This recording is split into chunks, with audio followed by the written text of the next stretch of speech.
नमस्कार, मैं हूं अशोक शेरा और आप देख रहे हैं नेताजी ऑनलाइन।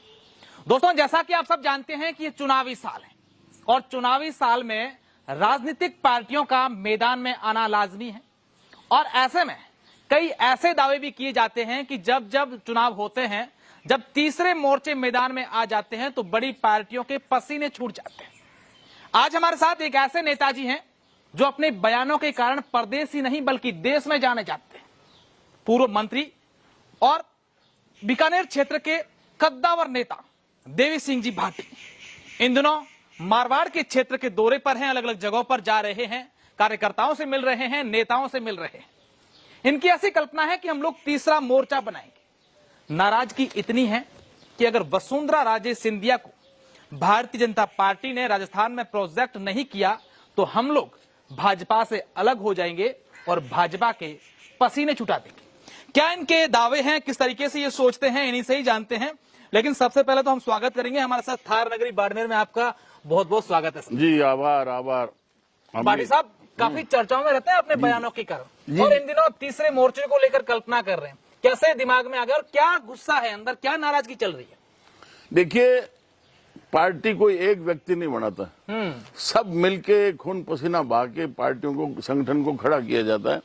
लेकिन हम काफी समय से देख रहे हैं कि जो कार्यकर्ता जमीन से जुड़ा हुआ है, जो सेकंड लाइन की, थर्ड लाइन की लीडरशिप है, उसको नकारा जा रहा है। सिर्फ आम लोगों को, समर्थकों को, कार्यकर्ता को सभाओं में और चुनाव में यूज किया जाता है और उसके बाद में छोड़ दिया जाता है। तो ये लोगों में बड़ी नाराजगी है कि आज के दिन मेरे कोई संकट आ जाए, मेरे कोई काम हो जाए, मैं जाऊं प्रदेश के अंदर तो किससे बात करूं? ना मेरी जान पहचान है, ना कभी वो जिले में आए। तो ये लोगों को लग रहा है कि आने वाला समय तो सिर्फ यही होगा, यूज एंड थ्रो। तो इसलिए हम चाहते हैं कि लोग बोलें और जो युवा है वो ही ये आगे लीड ले सकते हैं। तो पुराने साथियों से भी मुलाकात हो रही है, उनसे बराबर चर्चा होती रही है और युवाओं को आगे करने के लिए, खड़ा करने के लिए। क्योंकि भाई साहब पूरे प्रदेश में आपके समर्थक हैं, लोग आपको चाहते भी हैं, लोग ये जानना चाहते हैं कि देवी सिंह जो भाटी हैं मारवाड़ के और मेवाड़ के क्षेत्र के दौरे पर निकले हैं, तीसरे मोर्चे की बात कर रहे हैं, क्या वो वाकई में तीसरा मोर्चा बनाना चाहते हैं या फिर उनको ये बात कि भी वसुंधरा राजे को प्रोजेक्ट करो ताकि हम लोग सब लोग एक साथ हो जाए? नहीं, दोनों बात साथ में कि अगर आप वसुंधरा जी को लीडरशिप के लिए प्रोजेक्ट करते हो तो हम साथ में, और वरना हम अलग से मोर्चा बनाएंगे। क्योंकि हमें पता है आने वाले समय में वहां कोई भी हमारे संभाग में, प्रदेश में सुनने वाला नहीं होगा। दिल्ली में तो किसके पास जाएं? तो इसलिए दोनों बात साथ में कि वसुंधरा जी को नेतृत्व नहीं देते हैं तो हम निश्चित तौर पर तीसरा मोर्चा का गठन करेंगे और जो भी परिणाम होगा, क्योंकि आता कौन है जिसके पीड़ा है मन में, जो तकलीफ पा रहा है वही तो आएगा हमारे साथ में। अच्छा, चुनावी गलियारों में चर्चा तो अभी तक कहीं नहीं है कि वसुंधरा राजे सिंधिया को जो है साइडलाइन किया गया है। कहीं ना कहीं आपके द्वारा ये आला कमान को मैसेज पहुंचाने की तो कोशिश नहीं है? नहीं, ये हम सब देखते हैं, आप भी महसूस करते हो, लोगों में भी चर्चा रहती है और हम देख रहे हैं कि जिस प्रकार से चाहे कहीं भी सभा हो, चाहे और किसी भी कहीं प्रदेश कार्यकारिणी की बात हो, वहां हर तरीके से किनारे किया जा रहा है। अभी आपके 5 दिन पहले नहीं सहेगा राजस्थान, कब सूचित किया? जो राष्ट्रीय उपाध्यक्ष है राजस्थान प्रदेश की रहने वाली, एक दिन पहले शाम को, सुबह तो आपका कार्यक्रम है और उनको कहते हैं कि आपको भी आना है। मतलब इस प्रकार से एक साधारण मंडल के अधिकारी को भी आप नहीं कह सकते। तो ये साफ संकेत है कि उनको नकारा जा रहा है। ये प्रदेश स्तर के नेतृत्व हैं वो कर रहे हैं या फिर आला कमान ऊपर के नेता कर रही है? देखिए, अकेला प्रदेश की तो किसी की क्षमता ही नहीं, क्योंकि वो सब नए उनके इशारों पे ये सब हो रहा है।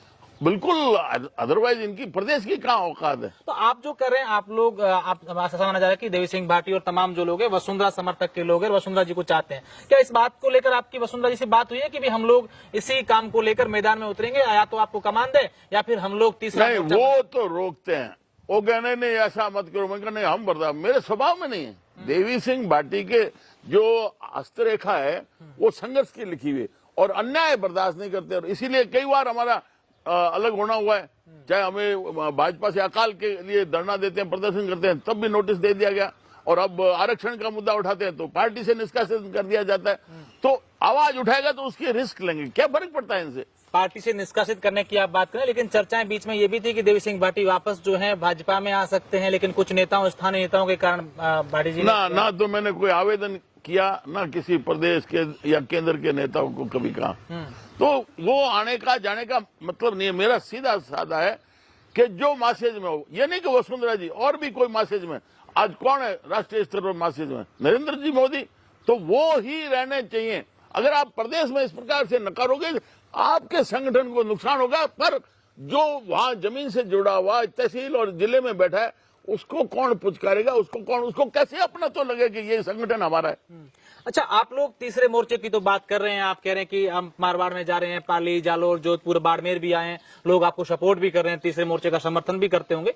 क्या वसुंधरा जी इस बात को लेकर राजी है कि भाई हाँ, अगर मुझे भाजपा ने जो चाहिए वो नहीं दिया तो मैं आपके साथ आ जाऊंगा? ना वो उसका वो जाने ना, आप चाहते हैं? मैं ना हम तो चाहते हैं जो इस प्रकार के हमारे पुराने साथी रहे और जो नई युवा पीढ़ी है उनको हम जोड़ें।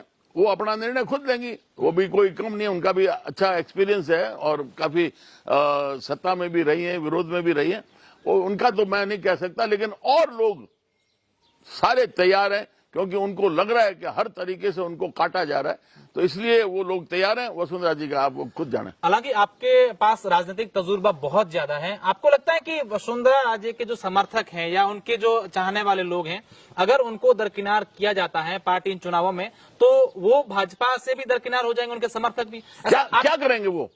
जब जिस घर में रह रहे हैं और घर का मुखिया उनसे बात ही नहीं कर रहा, तो उस बहू की क्या हालत होगी, उस बेटी की, उस भाई की क्या हालत होगी? तो वो भी चुपचाप बर्दाश्त नहीं करेंगे, उनको झंडा लेके बाहर निकलना पड़ेगा, क्योंकि पार्टी में रह रहे हैं, संघर्ष कर रहे हैं, आज से नहीं बरसों से कर रहे हैं, और उनसे आप बात ही नहीं करो, उनको आप साथ नहीं लाओ, आप उनको छाती नहीं लगाओ, तो घर छोड़ेंगे ना। अच्छा, भाजपा के जो प्रदेश स्तरीय नेता हैं वो कई बार बयान देते हैं कि हम सब लोग एकजुट हैं, ऐसा कुछ नहीं है, पार्टी किसी एक व्यक्ति के आधार पर नहीं चलती है, और पार्टी में कई बड़े नेता हैं, पार्टी तो सिर्फ कमल के निशान पर चलती है। क्या राजस्थान में भी ऐसा है, पार्टी कमल के देखिए, ऐसा कहने को तो वो कुछ भी कहते हैं, अभी राष्ट्रीय स्तर पर हम किसका चेहरा बताते हैं? संगठन की बात करते हैं कि नरेंद्र जी मोदी की? होता है कहीं भी आपकी चाहे बारात है तो उसमें दूल्हे का नाम तो आगे रखना पड़ेगा कि ये दूल्हा है, उसके बगैर कैसे चलेगा? तो ये जरूरी है कि आप संगठन का एक मुखिया आगे होगा। अब उसको आप निजी तौर पर कह सकते हो कि व्यक्तिवाद नहीं चलेगा। व्यक्तिवाद तो जहां आज कोई भी संगठन है उसमें कोई तो अध्यक्ष होगा, कोई तो संयोजक होगा ना।